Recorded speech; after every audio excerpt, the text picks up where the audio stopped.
Hi, welcome to SBR Videos. I'm Peter Loshak. It's week 9 in college football. Sitting next to me is Mike Brenner, coming off of an interesting week. Overall, gave us good advice. He went with the first half in two of his losses, so he split his picks. But if he had gone with the full game lines, he would have gone 4-0. Mike Brenner, do you look back on those and think, like, maybe I should stop doing first halves, or are you confident with what you do and that's just the way the cookie crumbles sometimes? That's a great question. Early on, probably the first 2 years of this, that would happen. I had a lot of times where the half didn't cover the game didn't. I questioned it, but I kept researching, kept plugging away, and that's what I do. And all in all, at the end of the day, my first halves are always profitable. So I'm sticking with it. I like the first halves. And again, don't get me wrong. I had 2 winners that were documented. They weren't on video last week, but they were full games as well. So, but yes, that does cross my mind, and I do look back, but I never double guess myself anymore. I quit doing that. And I think that goes hand in hand with not getting too high and not getting too low. Stay in balance, realizing the nature of this beast. There you go. Just giving it 100%, because at the end of the day, I just want to win for my client. The quiet confidence that comes with experience is what Mike Brenner has. And in our videos, look, 11-8. Hey, if you can repeat that every 19 games, people will be thinking you're a freaking genius. And maybe you are. I'm already halfway there myself. All right, the second game, you have chosen Georgia Tech, Virginia. Now, this is another interesting one because Georgia Tech, you know, such a kind of a crazy season for them, right? They were ranked early, then they completely essed the bed, multiple games. Last week, though, big home underdog against Florida State, and they came back and got the win and that crazy blocked field goal at the end of the game. So what do we expect from Georgia Tech here? Right now, the line is Virginia +6. And the total is 54. My initial thought was maybe I would take a shot with the over. You know, Virginia does have a pretty decent passing game at times. Georgia Tech, we know what they can do with the triple option on offense, but defensively they can be vulnerable. Not a high total. It opened at like 58, so I held off. Now it's down to 54. If I had a lead on this one, it would be to the over at 54. The side scares the crap out of me. Virginia +6. The first half line is +3.5. Mike Brenner, why'd you pick this game, and what do you like here? Okay. Well, first of all, again, always good to be here with you, Pete. And I did when I was looking at this game, and I'm not a totals guy, but I looked at it and I thought, how's totals Loshak breaking this thing down today? I promise you, I did. And it is interesting.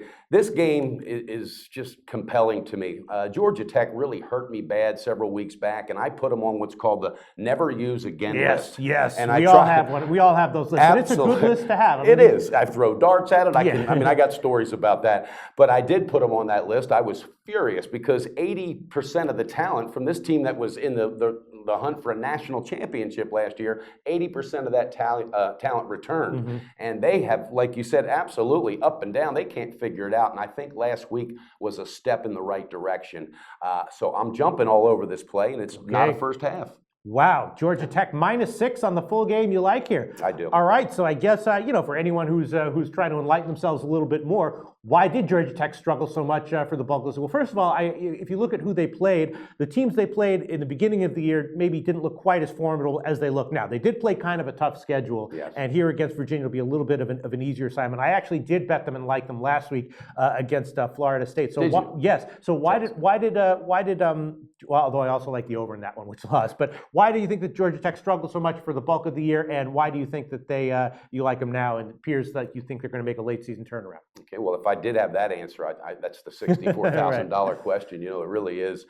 And I don't have that answer. I still don't know that they have completely figured it out. But what I do like is that UVA, they had 5 turnovers last week in one half. I think Georgia Tech's defense is going to step up. And I just don't think UVA's defense can tackle and maintain and just control the line. I don't see it happening. I think that Georgia Tech's going to do quite a bit of the option. They're going to run. They're just going to bring it to them. But I think what's happened in the locker room is they built off of this win last week. Hey, Florida State, and Florida State's not who they used to be, but they're a damn good team. They're put together, you know, and very well coached. And they went in and pretty much they were in it the whole time. They were there, they were competitive, and no one expected them to be. So I think coaching, I think Paul Johnson's got enough, smarts upstairs to say, hey guys, we got to build off of this. This is the time. We're not going to throw this whole season away. And again, I just can't, it just blows my mind. Over 80% of that talent returned, and this team's out of the national hunt right now. But I think pride plays into this, in Georgia Tech on the full game, -5.5 or 6. It's varying back and forth, but I have no problem if it was 6. Georgia Tech full game over Virginia. Okay, Mike Brenner's mind is blown, and he is going to respond to that by taking Georgia Tech -6 this week. See how this turns out. Thanks, Mike. Okay, thanks, Pete.